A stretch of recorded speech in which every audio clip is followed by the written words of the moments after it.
She said the quiet part out loud, words that silenced the entire room. In a single breath, Congresswoman Melanie Stansbury didn't just name names, she accused the entire justice system of protecting monsters. What she described wasn't just corruption, it was a decades-long betrayal. A betrayal that let the rich and powerful buy silence while ordinary victims were left broken, unheard, and forgotten. Stansbury didn't speak like a politician that day, she spoke like someone who'd seen the truth and couldn't look away. I'm Melanie Stansbury, and I represent New Mexico's 1st Congressional District, and I want to say that I'm truly stunned by what I heard today. The thing about being a victim of assault, of sexual violence, is that it not only steals your sense of self, it steals your dignity, it steals your ambition, it steals your hopes, it steals your dreams, and it steals your sense of personhood. And what we heard today is from a half-dozen victims, some of whom have already pursued both civil and criminal suits against both Jeffrey Epstein and Ghislaine Maxwell, as well as from several who have never told their stories in public before. But before I turn to the substance of the case itself, I want to say to anyone out there who is currently experiencing abuse of any kind, we see you.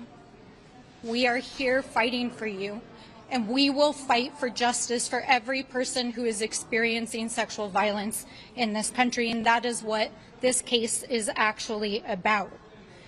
But I want to be clear that what we heard today is a cover-up, and it is a cover-up of epic proportions, a cover-up involving the United States government, the justice system, rich and powerful individuals, a cover-up potentially involving foreign countries and foreign actors.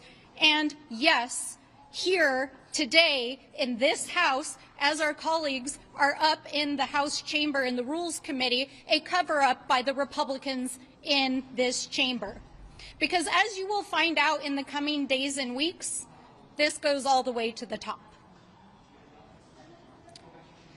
So let's be clear about that.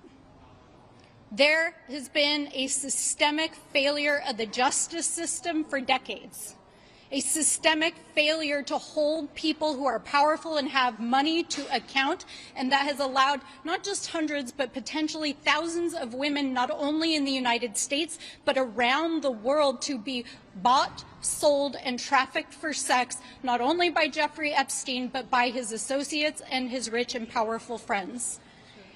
And as these stories come forward, whether they're stories that have already been told, they're stories in those FBI files that have not been released by the Department of Justice and which they must release because of the subpoena, or whether they are stories of victims that have not yet come forward, we will hold you all accountable for this miscarriage of justice, for the abuse of these women, and the abuse of this institution to try to cover it up.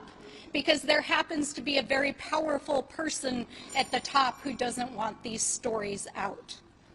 So that is why we subpoenaed these records. That is why these victims were here today to bravely tell their stories. And whatever justice looks like in the coming days and weeks and years, we will follow every thread, we will follow every piece of evidence, we will follow every bank record, we will follow every investigation, we will follow every court order, and we will make sure that those who were abused by these men are held accountable. She called it what it was, a systemic failure. And for the first time, someone inside Congress was saying out loud what many have whispered for years, that Epstein's crimes were only the beginning of a story that still hasn't ended. But this wasn't just about Jeffrey Epstein. This was about everyone who helped him, protected him, or pretended not to see. And according to Stansbury, those people weren't just hiding behind money, they were hiding inside the very institutions meant to deliver justice. For decades, she said, the system didn't just fail, it chose to. It chose silence over truth, it chose to shield the powerful instead of the powerless, and that choice didn't just harm hundreds of women, it shattered thousands of lives.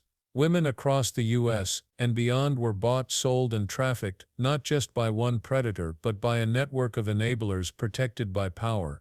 Power, she said, is the real currency here. It buys immunity, it buys invisibility. And when justice bends for billionaires, it breaks for everyone else. That's why her words hit so hard. She wasn't talking about history, she was talking about right now. Because as she reminded the room, the files are still sealed. The FBI and the Department of Justice are still holding back key evidence under subpoena. Survivors are still waiting. And every day those files stay locked away, the silence grows louder. But that wasn't the most shocking part of her statement. Stansberry began reading testimony from survivors. Some had spoken before. Others, never. Their voices cracked as they described how assault doesn't just take away safety. It takes your identity, your ambition, your dreams. That moment transformed the hearing. It wasn't about politics anymore, it was about people. Each story cut through the noise like glass, women who were promised opportunities only to be trapped in luxury homes that became prisons. Teenagers who thought they were chasing dreams but found themselves caught in nightmares money couldn't buy their way out of. And as the room listened, something shifted. The power of testimony turned into a call for accountability. Then she said the line that would make headlines around the world. This is a cover-up of epic proportions. The air changed instantly. You could feel the weight of those words. She wasn't vague, she meant everyone. The U.S. government, the justice system, wealthy elites, even, she suggested, foreign actors. According to her, this wasn't an isolated case, it was a coordinated shield built to protect the untouchable. And she didn't mince words. This goes all the way to the top. That phrase became the heartbeat of her speech. Because if what she implied is true, then the failure wasn't accidental, it was intentional. Behind sealed files and delayed subpoenas, she argued, lies an entire network of people who benefited from Epstein's power, people who may still be walking free today. She called out the hypocrisy, a nation that preaches justice while ignoring the voices of victims, agencies that promise transparency but bury evidence behind red tape. But she didn't stop there. We will follow every thread, she said. Every bank record, every subpoena, every court order. This wasn't just rhetoric, it was a vow. A warning to anyone still hiding behind influence and money that the walls are closing in, and for viewers watching, it felt like someone had finally drawn a line in the sand. Because she wasn't asking politely for the truth, she was demanding it. She described a pattern that goes far beyond Epstein, the pattern of power protecting itself. The pattern of systems designed to look fair, while secretly serving the few. And if that sounds extreme, think about what we've already seen: the lenient plea deals, the missing footage, the sudden errors in custody, the unanswered questions that linger years later. Each one adds to the same story, a story that keeps circling back to the same people, the same institutions, and the same silence.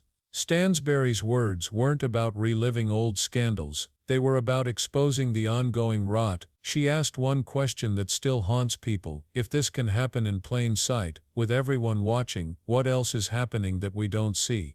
That's what makes her speech so powerful. It flips the lens back on the audience, because this isn't just an elite problem, it's a public one.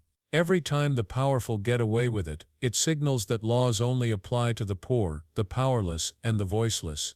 And that's not justice, it's hierarchy. She reminded the chamber that justice isn't just about punishing crimes, it's about preventing them. About making sure the next generation doesn't inherit a system so broken it protects predators over victims. Then she drew attention to the global scale. This wasn't just an American scandal, it was international.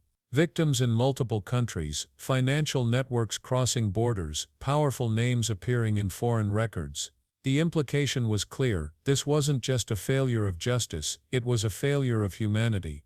And yet, even with all that evidence, there are people still trying to move on. Pretend it's over. Pretend it's handled. That's why her warning matters. We will not stop until every single person involved is held accountable. Because in her view, the fight for justice isn't over, it's just beginning. The truth is, scandals like this never end neatly. They don't fade because justice was served. They fade because people stop asking questions. That's what she was pushing against: silence. The silence that protects the powerful, the silence that lets predators rebuild their lives while survivors are left to rebuild themselves. She reminded everyone watching that corruption doesn't always look like a villain in handcuffs. Sometimes it looks like a smiling politician, a sealed document, or a sudden change in focus. Her message was clear: if you want to know who's guilty, follow the money, and watch who's trying hardest to keep it hidden. And so the hearing ended not with applause, but with unease. Because once you hear words like hers, you can't unhear them. She didn't give easy answers. She gave responsibility to the press, to the public, to everyone who claims to care about truth. Because if the system keeps bending to protect power, then change won't come from inside, it has to come from outside. That's where you come in. If you've ever felt like the truth doesn't matter anymore, remember this moment. Remember that justice only fails when people stop demanding it. Keep asking questions, keep paying attention, because the only thing more dangerous than corruption is complacency. And as Melanie Stansberry warned, this goes all the way to the top. The question is, will we keep looking up, or will we look away? If you believe the truth still matters, make sure this story reaches more people, like, subscribe, and share so the silence can't win again.